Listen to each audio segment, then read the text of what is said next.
If you are in your 20s hoping there is more to life than boys and Bacardi, you are in the right place. Katie Balmer has been a keynote speaker to over 60 colleges nationwide, encouraging 20-somethings to realize their worth, find their calling, and not date dirtbags. But seriously, Katie is an author, viral TikTok creator, wife, mom of 2 girls, and your adopted aunt that you never knew how bad you needed. Ready to have some real conversation tackling the hottest topics? This is the Truth for Your 20s podcast.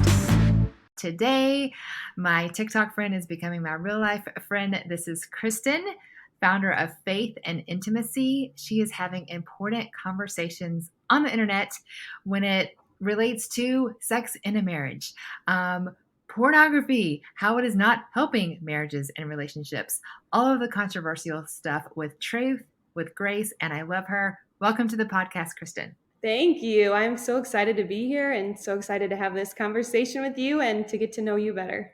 Yes, likewise. All right. So I love what you're doing. I'd love for you to give us a little bit of a background. I know you and your husband met in college at a Christian college, I believe. Got pregnant, surprise. Tell me all of the good stuff, the background. Yes. So me and my husband met at Aurora University, which is a very little school, a little college, but we met and yes, we had a surprise in college. I was a junior and he was a senior. He was just about to graduate and we got pregnant. And it was a huge surprise to us, but we are so thankful for how it all turned out right now. We're thankful for our story, even though it wasn't what it was planned to do. But yeah, so now we have 3 girls and they all turned this year because they're all 2 years apart. They turned 7, 5, and 3 this year. And we've been married. This year will be our 7th year. So we had 3 girls very fast. We wanted to have our kids while we were young and then enjoy our marriage while we're raising our girls. I love this. And I did not realize you have 3 girls. I'm a girl mom as well. We have 2 girls. And I mean, obviously we love guys and girls, but it's just kind of cool, your passion for healthy relationships, specifically for young women, as we're having this conversation on the podcast, Truth for Your 20s. Most of our listeners are young women and helping, being who we needed when we were younger as it relates to conversations with healthy marriages, sex life, dating, all of that good stuff. So Christian college, find out you're pregnant. I'd love to just kind of camp there for a second. Like, did you feel like your world was over? Tell me what happened in that moment. Yes, it did. I remember we were at his house when we took the pregnancy test. He lived just with a few other guys close to the college. And yeah, I for sure thought that my life was over and we were crying. Both of us were just sobbing. Sorry, Jacob, for being honest, but we were both so emotional. And I think a lot of it was to have to tell our families because we both grew up in Christian households and we knew we were going to have to bring this news and we knew it was going to be disappointing to them. But we tried to stay hopeful through all of it. I remember we played worship music as soon as we right after we could compose ourselves. We played the worship music just to try to get ourselves better. And the song that came on was our sins are forgiven as far as the east is to the west. And I was so thankful. That was a grace from God just for that song because it really just helped us collect each other. Because I was in a very hard major in college. I was an athletic training major where I had very hard, strict classes. I could not miss classes. I couldn't be sick. I had to be there. And then I'd be in class all day. And then I'd be in the athletic training field at night. So I would be at a high school football game or a college softball game, whatever it was. And it was very hard to be able to continue that after getting pregnant and having a baby. So I did end up switching my major after that, but I was able to finish a different major, which I'm so thankful for to have that. But at the time, it was really hard for the both of us. Luckily, Jacob did graduate and he was fine with that. It was very helpful to have him being a year older, but me, it definitely derailed my plans a little bit. Yeah. Okay. So I'm curious, young person finding yourself in this obviously pivotal decision. What were the conversations around sex when you were growing up? Was it it's bad, don't talk about it, don't think about it? Or were there some, what did you know? What were you taught? From my standpoint, as I was growing up, sex was never talked about in our house. We went to church, we went to youth group, and sex was bad, right? That's like basically all I heard growing up was sex was bad, but we didn't really talk about it much in my household. Like if I went to my mom, she would talk about it if I brought it up to her, but it wasn't a freely open discussion. And so I went to public school growing up, and that's basically where I learned everything. When you get to public school, it's, you're going to learn everything about sex that, if you weren't taught about it. So besides, what I learned in school growing up, there wasn't much conversation. It was the same for my husband too. There was no conversation about sex except for don't do it. Wait till you're married. Sex is bad. And that just kind of put in our heads, that, okay, we shouldn't do it. It's bad. But then when you're around the world and everybody else is telling you sex is good, and you get to college and there's literally sex all around you in college, that's pretty much, how we ended up in our situation. Yeah. Okay. So having these, it's bad conversations, and then hormones and everything else is telling you it's good. I just think it's interesting because what you know now and everything, obviously, and having healthy conversations about sex on the internet, which is amazing. And thank you for doing that and being brave. And then also having this situation. I guess I wonder if you could just talk to us about what you wish you would have known and maybe some healthier conversations that you wish you would have had. Obviously, it worked out for you guys, but, for some people it doesn't. And so maybe just kind of backing up to that, like, hey, sweet 18-year-old Kristen, like, what do you think that would have been some more helpful conversations? Yes. So definitely having the conversation is so important, especially within our households, and just being open to have the conversation and not just cut it off by saying sex is bad, don't do it, because sex is not bad. And It is a gift for us to enjoy with our spouses, and to enjoy it the right way. We should wait till marriage, because if we don't wait, that's when things happen that they're not supposed to happen. That's not how sex was designed for us. And so if we can just be more open at home, be more open in our churches or small groups or even friend groups, and just be honest with the situation that is obviously not going away, and just talk about it and just say sex is going to be great, but it's going to be so great when you wait for your husband, because you are going to be connected to that person and they're going to be connected to you, and it will be so special.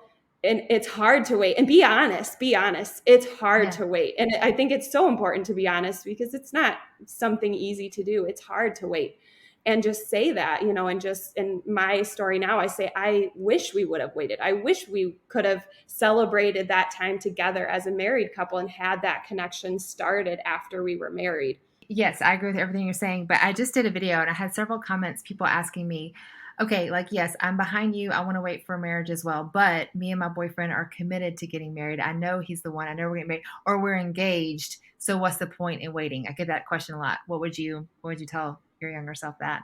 I would tell my younger self, now thinking back, when I dated somebody in high school that I thought I was going to marry, as I think a lot of us have those situations. Right, been there. And when you're just thinking it internally of you and that person, and you're not thinking of all the different outside factors, and you're not thinking about how this is going to affect the future. And if it doesn't work out, what happens when it doesn't work out? And if they really, what I would tell, young couples, young youth right now, is if that person is for you and they're willing to wait with you, then they will wait till marriage. They won't wait until engagement. They won't wait till they say, yes, I'll marry you, you will marry me. But then just keep waiting, because if it is the right person, they will wait for you.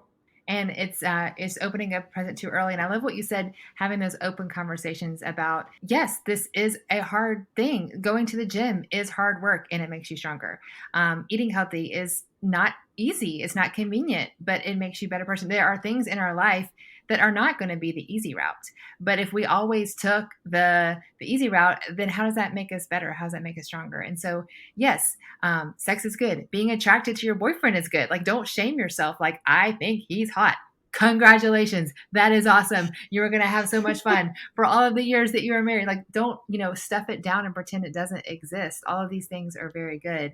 But again, sanctifying, strengthening, all of these things are practices. They're obedience. They're making you better. They're making him better. They're making your marriage better. And then I also ask, like, what story do you want to tell? Like this, you're writing your dating story. You are writing your dating story. And what story do you want to tell? And so, yes, and amen to everything you said. And I love that you have this this beautiful insight on everything. Another thing people don't talk about is sex produces children. Like, oh yeah, I had an Instagram live last night and we were kind of having these conversations. We were like an hour in before we're like, one of the reasons God says to wait for marriage, yes, it's bonding. Yes, it can totally hurt when you break up with or without any kind of other, children or whatever. But sex produces children, and we know that children benefit from having a mother and father both present in the home. And so you were kind of thrown into this, pregnant and young. Oh my gosh, were you just like all of the emotions? Yes, definitely. And Jacob and I cannot say enough. And that's why when we tell our story, we always make sure we say that we are not the norm. Like, we are very lucky that we loved each other and that we did get married and got a home and had more children and were able, to keep our jobs and graduate college, because that's not always the story of these cases. And so we just always make sure we share that, because we don't want to like shine our light, because if we had to do it over again, we wouldn't do it the same route that happened to us. So we just always want to make sure that we share that with any couple that we talk to, because sex does produce babies, and we need to, make sure that we are still thinking about that, because sex is great and it's good, but it does procreate too. And obviously we found that out one of the harder ways. But They tell you in sex ed is true. Who knew? Yes, right. Very true. And not to blame either person. We try to own our mistakes and we own what we have done. And we make sure that when we're sharing our story, we talk about that, because we want to make sure that couples have a better understanding of sex than what we did then. And they understand everything and how much better it will be if you can wait. Because we've had issues from not waiting that we would not have had if we would have just waited, if we would have taken that time out to wait.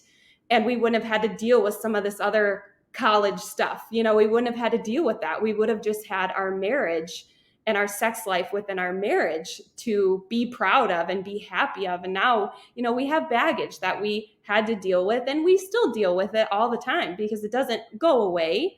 And, we do forgive each other. And, by the grace of God, we're still together and we're so thankful for that. But it is something you have to think about, is you're gonna live with that, your whole life, and the choices that we make, they are going to stay with you and your spouse too.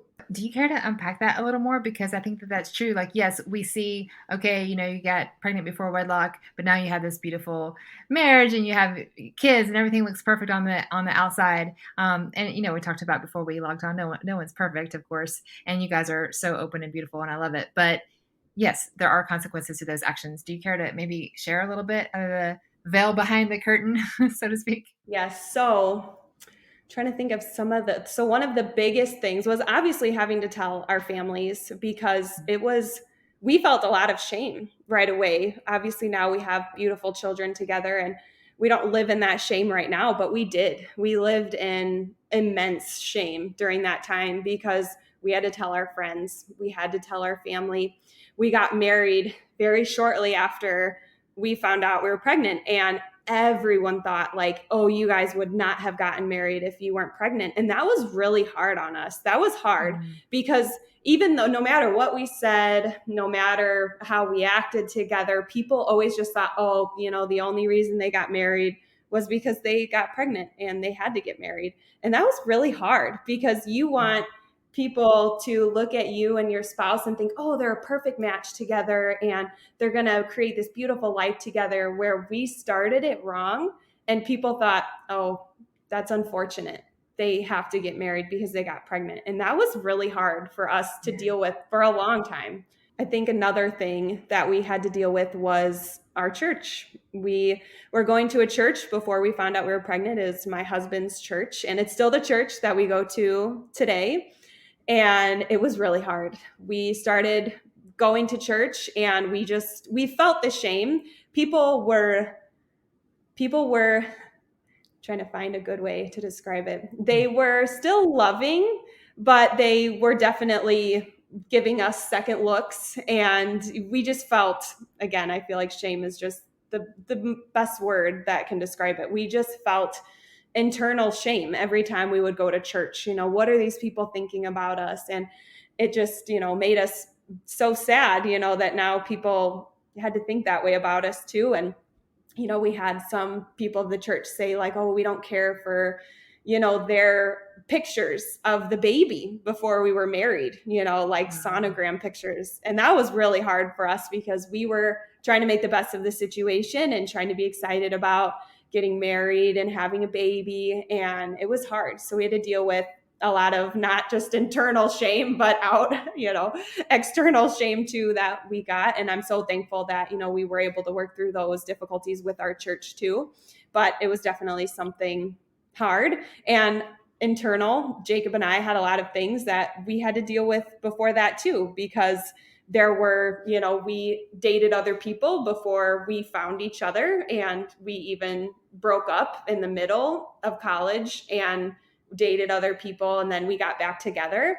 And I wish we wouldn't have had that sexual tie before we broke up and then got, back together, because that we carried along through all of our relationships, all of the next, people that we would try to see and people that we would try to date. We had to carry that with us through all the next people. And even though we ended up back together, we still had that baggage through being with those other people too. So it's just something I could talk about for a long time, and I could try to tell people, just be strong.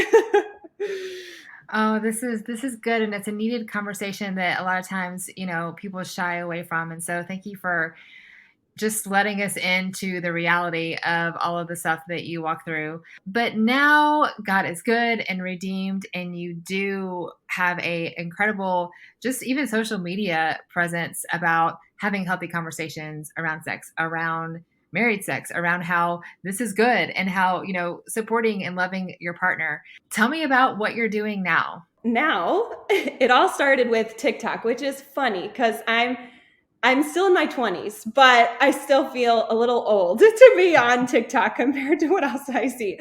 But I started on TikTok because I thought, you know what, this is a place where I won't feel judged by anybody. I didn't tell like any of my friends. I was like, I'm just going to start a TikTok and I'm going to talk about this topic that I'm so passionate about, because I wish I would have done my life different. I wish I would have had people helping me along. And now, even in marriage, we still go through different phases where we need people helping us through those phases and telling us, you're not alone during these phases. And so I started with TikTok and just having the conversation about sex and healthy sex within a marriage. And yeah, that can go, all over the spectrum. Obviously, porn use is a huge one. Postpartum issues and things that we have to deal with postpartum that, some people don't think about or they don't plan about, and just different stress and hormones that we go through as we age, or, different things that cause stressors. If we lose a job or we start a new job, or different things with our kids come up. And then I just encourage people. I encourage them through, their love languages, trying to get to know their spouse better through love languages, and just being intentional. I think that's like the best way, I can say it, is I just try to encourage spouses to be more intentional about their marriage, because our lives are so busy and we have so many things filling up our schedules all week long. And we just have to stop and make sure that we are being intentional within our marriages, because so many times I've read on people's comments, or they'll message me like, I just didn't realize how bad it got, or I didn't realize the last time me and my spouse had alone time, and or even just a one-on-one conversation, because our kids are always around, or we're driving to the next sports game, or whatever the case may be.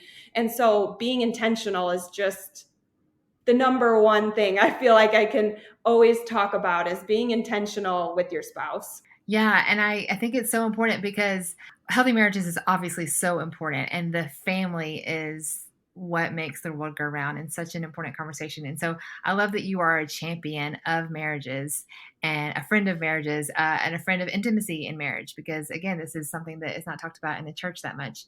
I wonder, well, you mentioned intentionality, but maybe just like some quick pointers to the people that are listening who are married, about keeping this number one earthly relationship, like important, top of mind, like invested in, all of that good stuff. Yes. So if we can think of being intentional, it can be the number one thing we think of is scheduling a date night. Sometimes in our brains and in our schedules, we can't do that. It's just too hard. We're too busy. We can't block it off in our schedule to have a date night, or we can't get a babysitter to go for a date night. So I say start small. Start with taking 5-10 minutes out of your day, going into your bedroom, closing the door, whatever you have to do, just taking that time to sit down with your spouse and being intentional with them, having an intimate one-on-one time with them.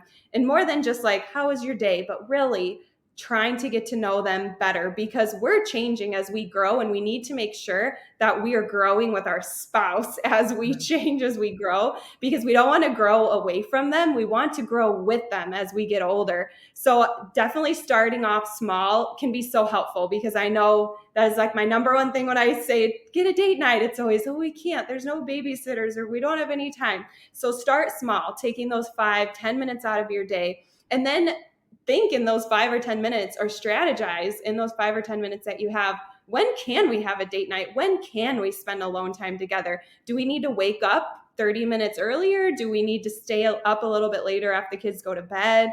Can we come together during a lunchtime? But just think of whatever will work, because every marriage is different, and it can just be figuring out during that time, what can we do throughout the week? And then when you're thinking about how to be intentional with your spouse, things will just come up. You can, when you're going to the coffee shop, grab them something on the way home and surprise them. Grab them a little gift, especially if their love language is gift giving. Grab them a coffee, grab them a candy bar, whatever it may be. But in our heads, when we're thinking like, oh, I need to be intentional with my spouse, I need to be intentional, these little things that seem so simple will just come to us that we can do. Or writing notes to your spouse when you're thinking about them. Or I'm so big on text messages, because we always have our phones with us, and it can take us 30 seconds to send just a quick, simple text message to your spouse saying, hey, I'm thinking about you, and you are on my mind, and I can't wait to see you later. Something exciting, something for them to look forward to, or affirm them in something maybe they're struggling with. But just taking 30 seconds out of your day to just send them a quick text message can go such a long way, and will just help them stay connected with you, and you connected with your spouse. Do you know that you can book a call with me? Yep, just you and me. We can talk about boys, or faith, or finding your calling, or what you want to be when you grow up, or anything in between. My passion, as you know from this podcast, is to be who I needed when I was younger. And I book online mentoring calls all throughout the week. I have a calendar where you pick a time that works for you, and we just set a phone call, date, and make it happen. Usually I'm walking around my neighborhood. You can do whatever you want, but we're going to just get to all the good stuff. Sometimes all you need is an unbiased third party who has your best interest at heart. I want to be your adopted mom, cool aunt, best friend, whatever you want to call me, but let's get real. Let's get honest. I would love to be your mentor. Check all the information at katiebulmer.life. Okay, I love all of this, and I have extrapolated something from our conversation, so feel free to argue with me if this is incorrect. But you mentioned you and your husband were intimate and then broke up and dated other people. Obviously, got pregnant before married, and now married, and what seems to me have a much better, more connected, intimate life in every form of the verb, not just physical. So a lot of people will have this idea of you have to try it before you buy it. Would you say that your intimacy is better now than it was back in college? Oh, definitely. And I think it's because of emotional intimacy. In college, Right. we didn't have the emotional intimacy. We had the physical intimacy, and we both thought each other was hot stuff in college. But now we have created that emotional intimacy from growing through those hard times together. And now we have a deeper emotional intimacy, which just carries for any term of intimacy. It will help you with physical intimacy, because especially for women, we need that emotional intimacy. Most of the time, we need that emotional intimacy first before we completely feel comfortable physically intimate. Well, that's what I thought you might say, but I was just curious. And I get that all the time in my comments, like, oh, well, you can't marry someone if you don't know if you're going to be good in the bedroom. Like, that is not something you find. That is something you create. And if we just have good physical intimacy, that is just one form of our being. We are not just bodies. And as you just alluded to, we are emotional beings. We are spiritual. We are relational. And so that intimacy builds, and therefore the physical becomes better. But yeah, it is, we are not just these one-dimensional good in the bedroom. How degrading and how dehumanizing just to think of each other in just those terms anyways. But yeah, I thought you might say that. I find that interesting, you experiencing that. Yes. So I had to unpack that. Okay, let's talk about pornography. While we're talking about all the juicy stuff, I know you venture down this brave road sometimes on the internet. Pornography is destroying marriages. A lot of people say it's no big deal. Tell me your thoughts. Yes, I will say my most heated topic that I talk about online. And I try to make sure after a certain point, I can't keep reading all the comments, because they get bad, and they get, it's the social media world. And I have to realize that, or I have come to realize that now. But porn, when you look at statistics, it just doesn't, the statistics don't lie. And they show that porn can increase the rate of infidelity. And infidelity is one of the top 5 reasons that people get a divorce. And so that is a very easy way to show statistically why porn use shouldn't be in. And there's so many other ways, but that is just the quickest and the easiest way that we can show it, is that if we're watching it, and it's not even just men, it's women too. So it could be either one. But if there's porn use within the marriage, whether it's together porn use or watching it separately, that will cause our minds to drift and to think not just only intimately about our spouse, but now we're thinking intimately about other people. And it just keeps that brain thinking on a bad track. And then now people, they want more. They're not just satisfied within their marriage and within the sex life that they have within their marriage. They're seeking more, because they're watching this on their brain, and chemical reactions are happening in their brain. And now their sex life with their spouse isn't as satisfying anymore. And now they have to look for more, which can cause that infidelity, which can lead to divorce too. But it was a very disturbing Facebook. It was a area moms Facebook group. And they just said that, should I be more concerned about my husband's porn use? And I was so interested in reading these. I love anything on the topics of marriage. I just love reading, especially when people are giving their true thoughts. I love reading it. And people just said it was just so shocking how many wives on there said, well, I'm fine with my husband if he's watching porn, if he's just leaving me alone. And I just said, oh, how sad is this? How all these wives, feel this way, because what is connecting their marriage? What is keeping their marriage together? Because not only is that physical intimacy lost, but now that they're saying they feel that way, like just leave me alone. That's more than just physical intimacy that's lost. That's emotional intimacy too. And that's their relationship that they're losing. Yes. Wow. I'm proud of you for obviously you're interested in this. And I love that God's kind of equipped you just of this, because a lot of people are married. A lot of people have sex. A lot of people love Jesus, but you just naturally invested and curious in learning and sharing too, because there's one thing to learn, but also to share. And I think that you do that with such grace and truth. I was talking to another friend about this the other day, how not everyone can do that. There's a lot of people spitting out facts, but it comes across as shame and judging. There's a lot of people spitting out tons of grace, and that's good, but there's also truth. And so you have a knack, I believe, of doing that well. And so I'm cheering you on over here, sister. Thank you. I appreciate it because it can be hard sometimes. It's a very touchy subject, and I try to address it very carefully when I do. Yeah, I think you're doing a great job. Actually, one of your videos, I tried to stitch and it wouldn't. The audio messed up. I'll try and do it again. But you had mentioned that there was a study that says that porn use will increase your likelihood of divorce by 300%. Do you remember that one? Yes, yes, that is what I mean. There are studies so long on porn use, but that is just so shocking, and it is because it when we watch porn, it's something chemical in brains that it does change it, and it can just change the way that we're looking at our own marriages. Well, why doesn't my wife look like that? Or why doesn't my husband look like that? Why doesn't my wife do that for me? Or, why doesn't my husband treat me that way? And it's like we're watching just a fantasy reel when they're watching porn, and that's not real life. And porn stars, I think is the right terminology, they have come out and said that that's not real life. So I've seen it on both hands, from people who are in the industry and who are not in the industry, saying how harmful that it can be to everybody's marriages when porn is involved. And if we just stop the demand, I realize it's easy for me to say that, but like if everyone tomorrow just said, no more, like shut down the internet, block the sites, I don't want to see it, then they're not going to, it's fueled by dollars, like almost everything we do. And if we stop spending money, they're going to stop making it. So, and a lot of that's ad dollars. So maybe even if you don't subscribe to it, you are still funding it by watching and giving a watch time. So stop. Right. It sounds so simple. And I think that's why on my page, I try to give ways to create intimacy without porn use. And I remember I made a video a few months back, like giving ideas, like and I first started with, you don't need porn to have a healthy sex life within your marriage.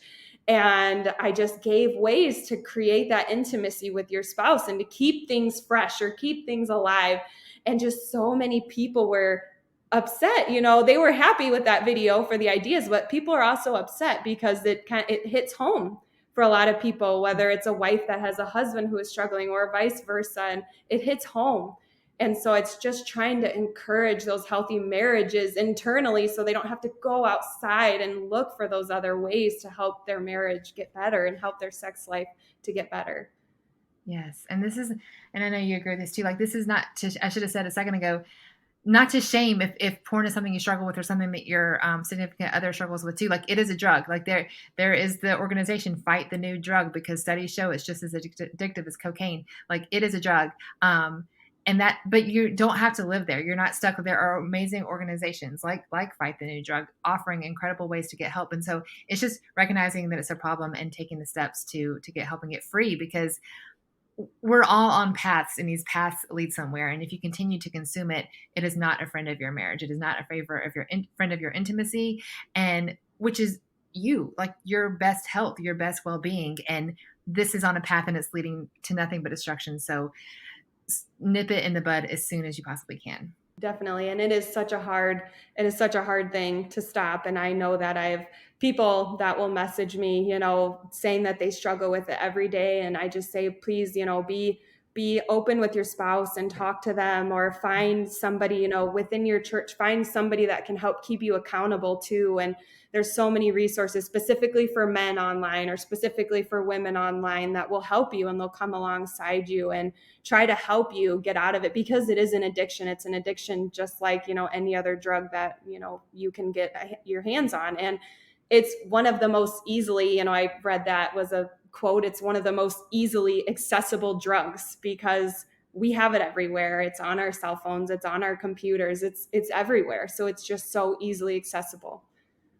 Yeah. And that's something I thought about recently too. Someone was talking about how not so long ago, it used to be if you wanted to see pornography, even before the internet was so widespread, people had to go to a store and buy this magazine, put some money on the counter or some shame in front of another human being. Hey, I'm paying for this. There's a black cover over the magazine, and then hide it from your parents or whatever it was. Like, that was the process versus opening up a device that we look at all day, every day. And it just like you said, the accessibility of it has become way too easy. And oh, anyway, we could talk about that for days, but I Yes, appreciate we what you're could. doing. I appreciate what you're doing to just encourage opening up our eyes to seeing the harmful effects, and also encouraging people to just quit it and to focus on that intimate. The reason why people watch porn is they're craving intimacy, they're craving that connection with their spouse. And if you are in a loving, committed marriage, like, get it there, like, unpack it there, and that can be found, but it takes work. And so I love the stuff that you're talking about. All right, so you mentioned a little bit that video you said about how to create that intimacy. You know, we want to keep this G-rated, but like, what are some tips and tricks on, you mentioned a little bit intentionality in date nights, but how can we make again, this most important earthly relationship fun and exciting and connecting with our partners? Yes. So I think a big thing, keeping everything very nice and G-rated, is keeping is PG's fine. yes, is romanticizing your marriage, romanticize your sex life, romanticize a date night in. If you can't make it out, I love date night outs when you just get to go out. But if that's not an option, then romanticize a date night in. Buy favorite snack foods, make it exciting for you and your spouse, because the more exciting it's going to be, the less likely you're going to cancel and you're going to say, you know what, I'm too tired tonight. But make it exciting, romanticize that. Try a new game where there's apps with questions, 20 questions, or just something to start creating that emotional intimacy first. And that will transfer into creating a greater physical intimacy with you and your spouse. But we can just romanticize our daily life with our spouse, flirting with them, text them flirty text messages, as spicy as you want to get. That can be, between you and your spouse, but just flirt with them as the day goes on. If they're at work or you're at work and you're gone for long periods of time, just send some flirty text message saying that I'm thinking about you, or I'm wanting and needing that connection with you. And it will just create that intimacy, that emotional intimacy all day long. And it will just romanticize that marriage and romanticize that date night. And then hopefully, if you keep doing that and you keep going, it will create a physical intimacy too. Oh, good advice. This is all very, very practical, easy. It doesn't take a lot of money. It doesn't take a degree in psychology or whatever. Like, this is just simple, relational, and stuff we're not taught. I think attraction is easy, and people can get together and get to know each other. Obviously, like, that's not complicated, but there is something more to being intentional, as you said, growing in this intimacy with your spouse. And I love what you're doing to help people figure it all out. Oh, thank you. I appreciate that. Well, I probably could talk to you for another 3 hours, but I think that we covered some good and important stuff. We are going to put the links to your social media. Is there anything else that you want me to make sure we mention? No, thank you so much. I've had so much fun talking to you. Of course. Okay, but before we go, I have to ask the $1 million question I ask all of our guests. And if you could have coffee with your 20-year-old self, what would you say? This is a great question. And I love this question, especially with how much I talk about this and have young people watching. But I would make sure that I would say to wait physically until you have emotional intimacy first, because looks aren't going to carry as far as that emotional intimacy. And that emotional intimacy will, in the end, create better physical intimacy. And it will be so much better and so much worth the wait with your spouse. Mic drop. I love it. Well, thank you so much for being here and sharing some beautiful nuggets of how to connect with our spouses or our boyfriends or whatever it is. Thank you so much for having me.